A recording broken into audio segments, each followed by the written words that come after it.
Good afternoon, everybody. This is your boy D Mac. So let's talk.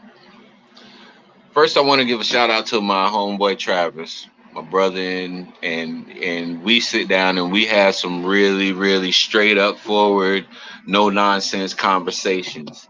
And in this conversation with my brother, he posed the question that I'm about to pose to you, the congregation.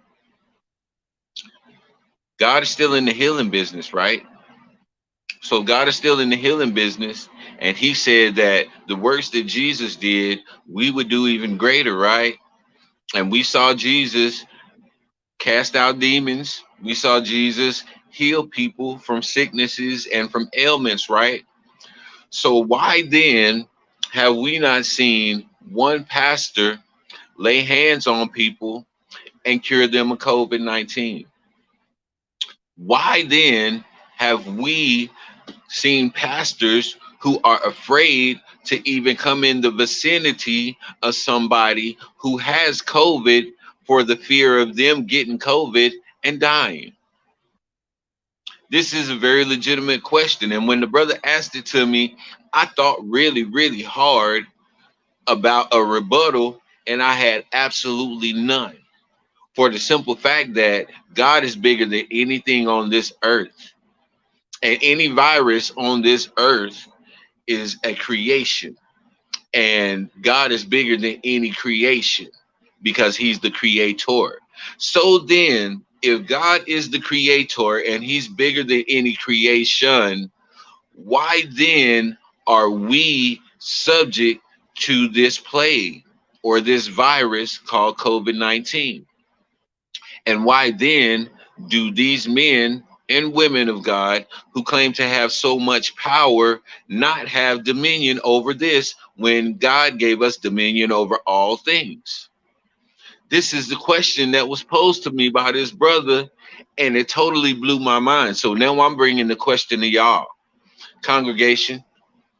Why then have we not seen Benny Hinn, who is known across the globe for healing, mass healings? Why haven't we seen Benny Hinn? Why haven't we seen him cure anyone of COVID-19? Why have we not seen Kenneth Copeland, who also does these same revivals and these same healing services? Why have we not seen Kenneth Copeland lay hands on somebody with COVID and they return healed? I would suggest to you that these people have been running a con for so long, and they didn't think that something would come forth to expose them in the way that COVID-19 has exposed them. But you could also go back and say the same thing about HIV.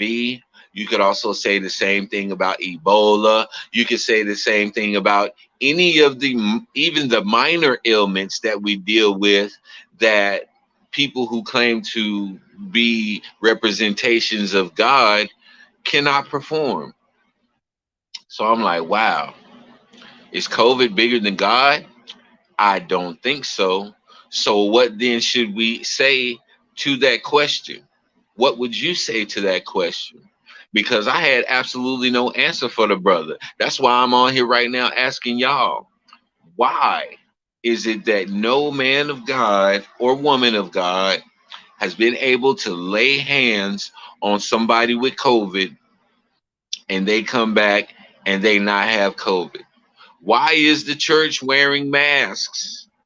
And why is the church social distancing and all of this stuff? But yet and still you'll sit there and proclaim the power of God with your mask on, sitting 6 feet away from somebody else.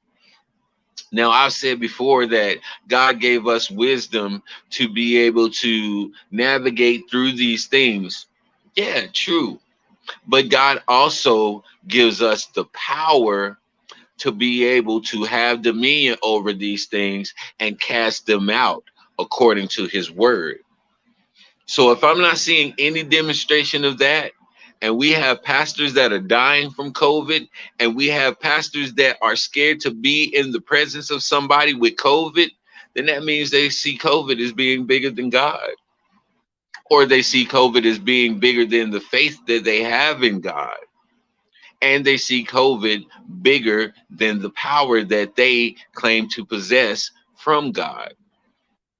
This is a very troubling thing in the Christian church, because the foundation of everything that we believe and everything that we talk about and we minister about is being tested during this time of COVID-19, and the church is failing horribly. So what then do we say to all of the congregation when they come forth and they're looking for healing from this, and they're looking for reassurance, and they're looking for some security that God has us in the midst of this virus that's going around? Well, it all comes down to a test of your faith.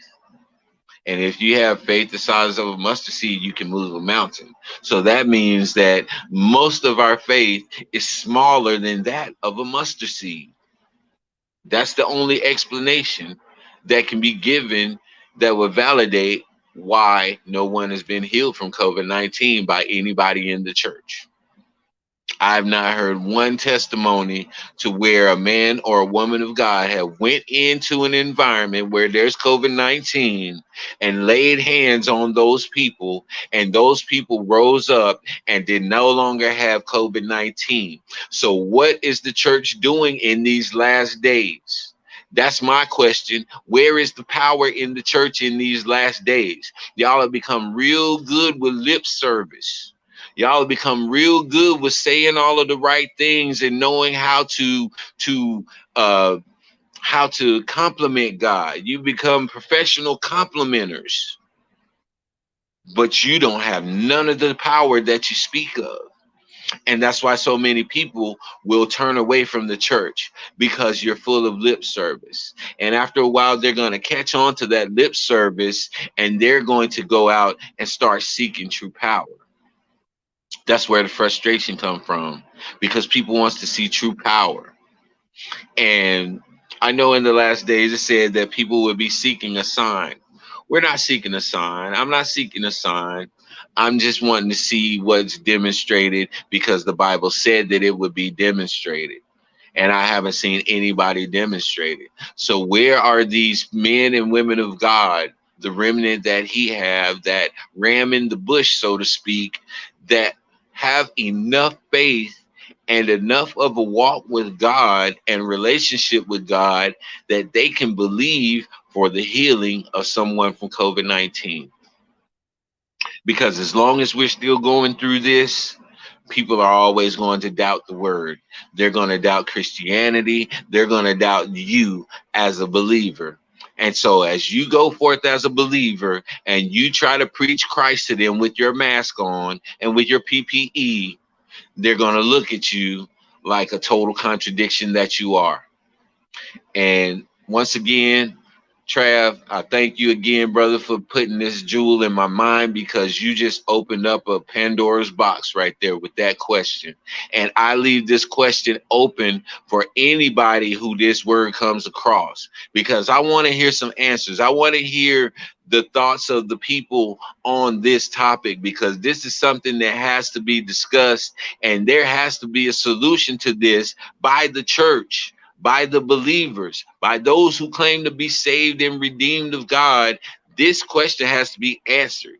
The time for dancing around the questions is no more, because people out here no longer want to hear those manipulative answers that you give just to appease them in the moment. No, we want to hear the truth. We want to hear the God's honest truth of why COVID-19 has not been healed by one single man of God or woman of God.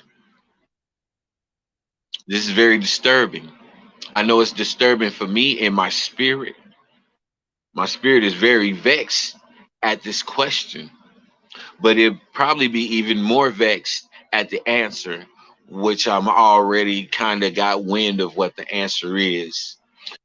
And so I'm just going to leave on that note And I want y'all to really think about this. And when you come up with something, please leave it down in the comments so we can open up a dialogue and talk about this, because these are the things that needs to be addressed for the church to move forward in power. But as long as we're skipping these questions and we're avoiding these type of topics and conversations, then the church is going to continue to be one of those 7 churches that is talked about in Revelations. And Jesus said, I have this against you. And so a majority of the Christian churches in the United States and abroad across the world are going to fall into that they're going to fall right into that category of the 7 churches that Jesus had a problem with in Revelations. This is your boy D-Mac, man. I'm gonna leave on that note because I think nothing else can be said other than what your comments are. And y'all know what I always say: sticks and stones can break your bones, but the word can always heal you. I'm out.